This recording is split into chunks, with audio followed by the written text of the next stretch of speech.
Hello, it's Amanda here. Welcome back to my channel. If you're new, we live in the UK and we have 4 children and we home educate.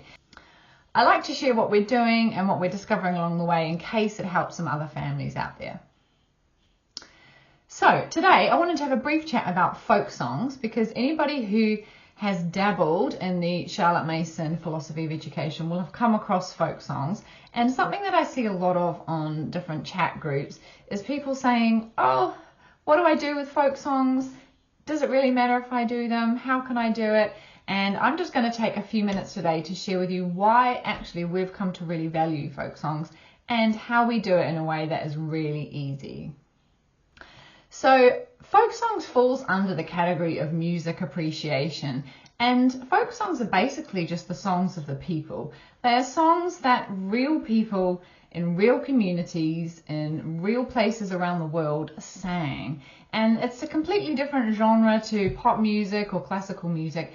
And I found that it's actually a really, really important way of grounding history in just the reality of people's lives. For example, today the boys and I were reading about the Irish potato famine and the corn laws in England in the 1800s. And lo and behold, that is exactly the time period that the folk song we are learning this month is set in.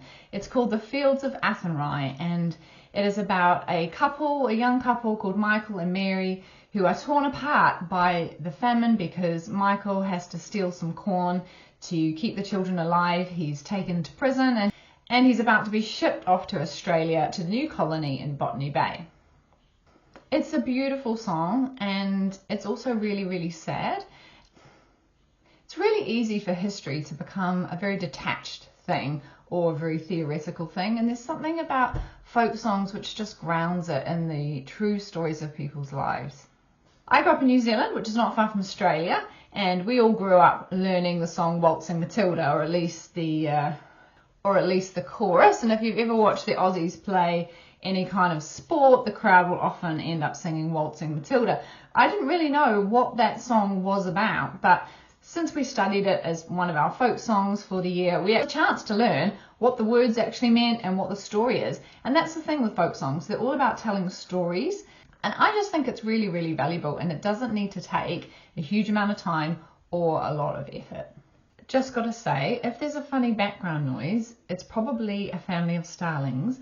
Mummy and Daddy Birdie have created a little nest in our gutter just outside the window, and those baby birds are going non-stop. So hopefully that's not too much of a problem.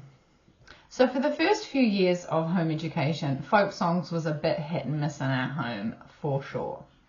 This year I've actually finally cracked it. So we use the Ambleside Online curriculum as a bit of a basis or inspiration for what we do. If you don't know what that is, it's a free online curriculum inspired by the Charlotte Mason philosophy. There's also a Facebook group for Ambleside Online, and last August I noticed that one of the mums had actually created a PDF file with all the lyrics for all the folk songs and the hymns for the Ambleside Online rotation, and she had posted it on the group. So all I did was download that file, print it off 4 copies, and put it in my children's folders.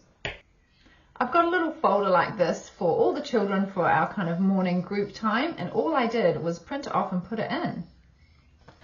That was an absolute game changer, because it meant that each month all we had to do was turn the page and see what song we were learning that month. The Ambleside Online website also has hyperlinks to all the songs on YouTube, or sometimes I just Google myself on YouTube to see what the best version is. And for that month, once a week, we just take 5 minutes to listen to the song. Normally, by the end of the first time hearing it, the children are able to sing along. And I try and encourage them as the month progresses to sing along, because that is a big part of what folk songs is about, is actually singing. So by the time we wrap up this academic year, we will have learnt 9 new folk songs from a variety of different countries, and they are now stories that live in our heart and they live in our mind. And should we ever hear just one line of a song like the fox went out on a chilly night, prayed for the moon to give him light, we'll know that song, and that's fair. It really only takes 5 minutes once a week to play a song and sing along with it to learn it. So I hope that's given you some encouragement to make it part of your routine if you haven't already. And a top tip on how to do it. Seriously, Ambleside Online Folksong rotation simplifies the whole thing. I'll put a link in the description below to the Ambleside Online Folksong rotation so you can see what I'm talking about. All right, guys, thanks for listening and have a great week and happy singing.